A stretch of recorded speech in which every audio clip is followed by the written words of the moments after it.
আজকে আমি হাঁসের মাংস রান্না করব নারকেলের দুধ দিয়ে। এই যে নারকেলের দুধটা দিয়ে দেব। এই যে নারকেলের দুধটা দিয়ে দিচ্ছি, শুধুমাত্র এলাচ আর হচ্ছে ভাজা জিরা।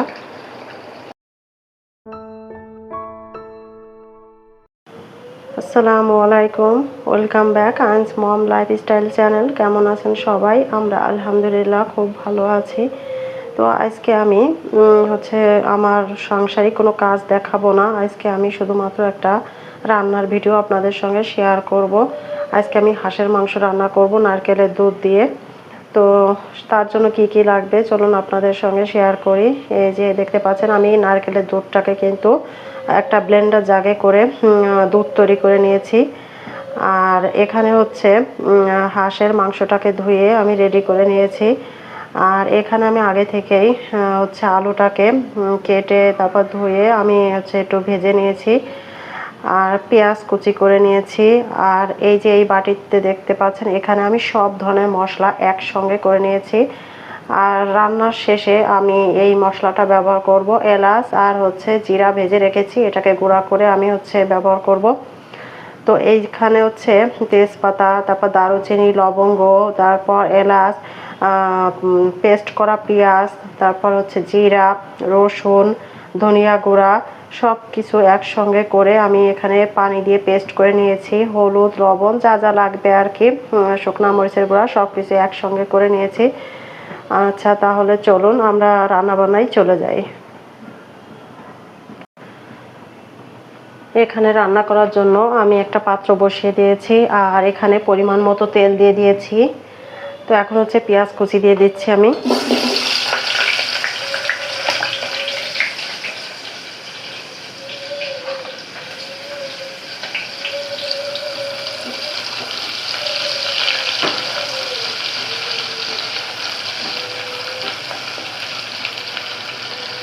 পেঁয়াজ কুচিগুলা ব্রাউন কালার হওয়া পর্যন্ত আমি অপেক্ষা করব।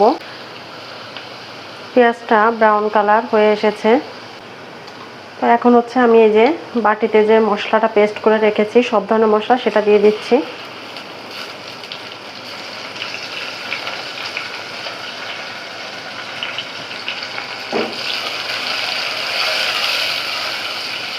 বাটিটা ধুয়ে পানি দিয়ে দিচ্ছি, তাতে করে আমার মশলাটাও ওয়েস্ট হবে না আর এদিকে মশলাটাও পুড়ে যাবে না।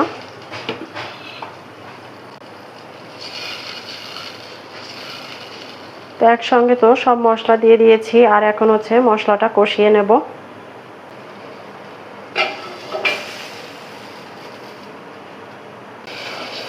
তো এখানে হচ্ছে মশলাটা কষিয়ে নিয়েছি সুন্দর করে। এখন হচ্ছে মাংসগুলো আমি দিয়ে দিচ্ছি।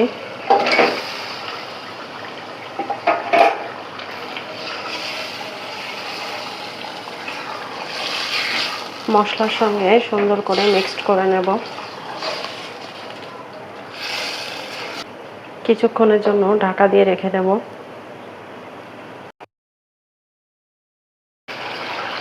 মাংস থেকে বেশ অনেকটাই কিন্তু পানি বের হয়েছে।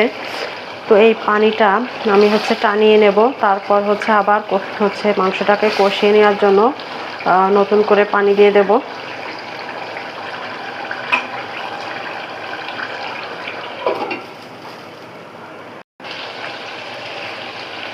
মাংস থেকে যে পানিটা বের হয়েছিল সেটা টেনে গেছে। এখন হচ্ছে আমি আবার পানি দিয়ে দিচ্ছি কষিয়ে নেওয়ার জন্য। হাঁসের মাংস সিদ্ধ হতে কিন্তু একটু সময় লাগে, তাই একটু বেশি করে পানি দিয়ে দিলাম।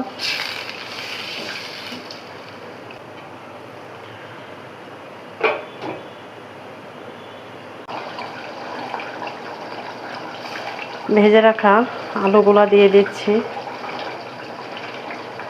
আমি যেহেতু এটা নারকেলের দুধ দিয়ে রান্না করব, এখানে আলু না দিলেই ভালো হয়, কিন্তু আমার তো আলু না দিলে হবে না, কারণ আয়ন বাবাকে খাওয়াতে হলে তো আলু আমাকে দিতেই হবে। আপনারা যদি হাঁসের মাংস রান্না করেন নারকেলের দুধ দিয়ে, তো আলুটা স্কিপ করতে পারেন। আমার যেহেতু বাবু ছোট, আর দেখবেন ছোট বাচ্চারা কিন্তু আলু খুব পছন্দ করে, তো ওকে খাওয়ানোর জন্যই আমাকে আলু দিতে হয় সব সময়।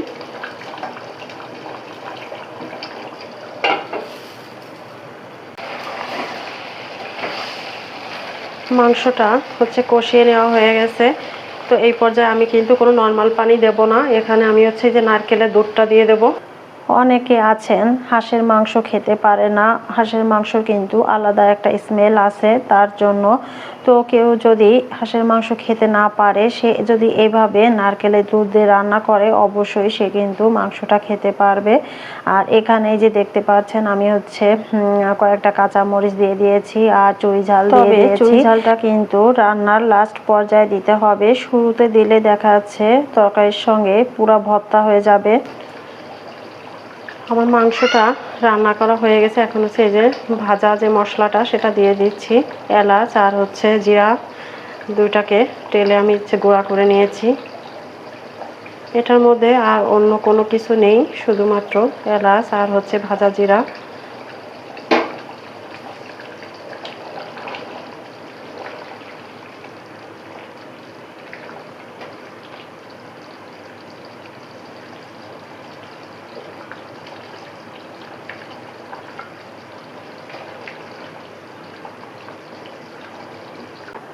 এই ভিডিওটা আমার বেশ কয়েকদিন আগের করা ছিল, তো সেটাই আপনাদের সঙ্গে শেয়ার করতেছি। আর এই দিন আমি কিন্তু অনেক বেশি অসুস্থ ছিলাম, অনেক বেশি মাথা যন্ত্রণা এবং ঠান্ডার প্রবলেম হচ্ছিল। তারপর তো রান্না করতেই হবে, রান্না না করলে তো আসলে খাওয়ার উপায় নেই, আর আমার তো কেউ নেইও হেল্প করার। তো যাই হোক, আমি রান্না করতেছিলাম আর ভাবতেছিলাম যে রান্না যখন করতেছি তাহলে এটা একটু ভিডিও করি, সবার সঙ্গে আমি শেয়ার করব। তাই ছোট পরিসরে একটা রান্নার ভিডিও আপনাদের সঙ্গে শেয়ার করলাম। যদি ভালো লাগে প্লিজ একটা লাইক দিয়ে দেবেন। আজকের ভিডিওটি এই পর্যন্তই, সবাই ভালো থাকবেন, আল্লাহ হাফেজ।